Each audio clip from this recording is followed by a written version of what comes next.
traduit devant les juridictions pour qu'ils soient punis, pour qu'ils soient sanctionnés. Et pour permettre également aux victimes d'avoir réparation des souffrances, des dommages qu'ils ont subis. Et donc cette justice traditionnelle-là, elle est en train de se suivre, elle est en marche. Et vous venez de voir aujourd'hui l'ouverture de ce procès, l'un des plus importants, pour ne pas dire le plus important, concernant les procès criminels militaires des événements post-crise électorale. Bon, il y a 9 personnes, je ne vais pas rentrer dans le débat parce que vous avez suivi. Abbaye, lui, est reproché la désertion à l'étranger avec complot.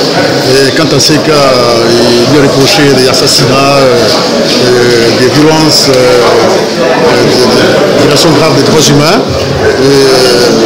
Également des détournements de fonds pour recrutement de mercenaires, un traité de milices, etc. Et donc c'est de ça qu'il s'agit dans ce procès. Alors, je pense qu'il y a beaucoup d'avocats qui se sont joints à la procédure, qui se sont joints au procès.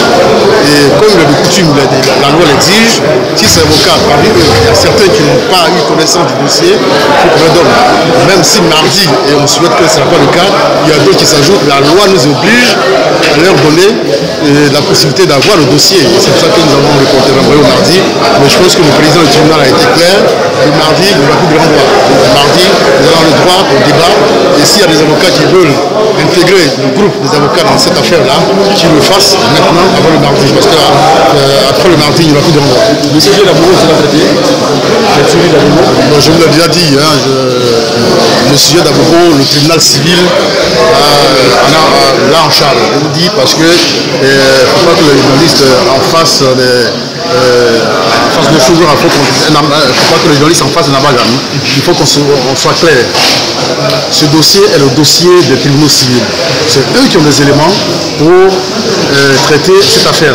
Seulement certains de ceux qu'on juge sont impliqués, mais comme ils sont impliqués des civils, même si nous avons ce dossier, légalement nous n'avons pas le droit d'y toucher, parce qu'il y a des civils dans cette affaire. Donc le parquet civil et nous qui travaillons dans le cadre de la cellule d'enquête spéciale nous a demandé de leur remettre ce dossier afin qu'ils le traitent et qu'ils le jugent en temps voulu.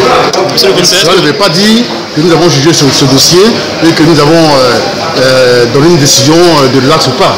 Ce dossier, ce n'est pas nous qui le traitons, c'est le tribunal civil qui traite ce dossier parce que nous sommes la même justice et lorsque eux aussi ont des dossiers où il n'y a que des militaires, ils nous l'envoient. C'était le cas par exemple pour la mort du colonel-major Dosso où il n'y avait que des militaires nous l'avons traité. Donc dans ce dossier également, il y a des civils et même si nous commençons à le traiter, à un certain moment nous sommes obligés de leur donner. Pourquoi ne pas leur donner maintenant pour qu'ils s'en chargent dès le début? C'est ce que donc nous avons fait. L'essentiel, je l'ai dit, c'est la justice traditionnelle.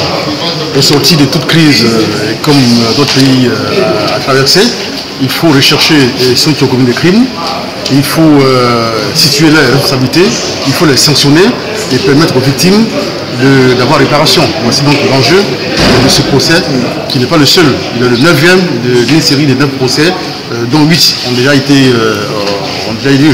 Il s'agit d'une affaire criminelle, et dans les affaires criminelles, il y a beaucoup de prudence. C'est ce que j'ai à dire. Il faut être très prudent, il faut réunir toutes les preuves, parce que les gens qui sont impliqués dans cette affaire de tuerie de Fanda Obo risquent la peine de prison à vie. Donc lorsque vous voulez mettre quelqu'un en prison pour toute la durée de sa vie, il faut avoir des preuves solides. Et ces preuves solides, ce n'est pas en un seul jour qu'on les a. Et bien dans cette affaire, je voulais vous dire que les deux juridictions, celle du tribunal civil et le tribunal militaire, sont en phase pour le traiter. Eux, ils ont des éléments encore plus denses, donc nous nous remettons à eux, nous les aidons à traiter ce dossier. Nous allons leur envoyer ceux parmi ceux-là qui sont impliqués.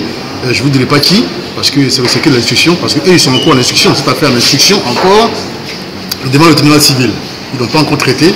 Donc, en parler maintenant, c'est violer le secret de l'instruction. Je ne peux pas en parler maintenant. Tout ce que je peux vous dire, c'est que c'est une affaire qui est traitée par le tribunal civil et que nous leur avons donné tout ce qu'il faut comme information pour qu'ils continuent l'affaire, parce qu'eux aussi, ils ont plus d'informations. Alors, ou bien c'est nous qui jugeons, ou bien c'est eux qui jugent. On a estimé qu'eux, ils ont commencé cette affaire avant nous, ils ont plus d'expérience, ils ont plus d'éléments que nous. On leur a donc donné de traiter cette affaire.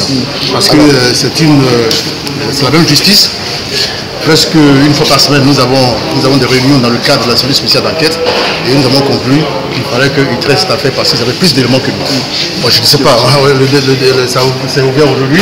Le mardi, nous allons ouvrir le débat, mais je pense que jusqu'à la fin de la semaine prochaine, nous allons terminer.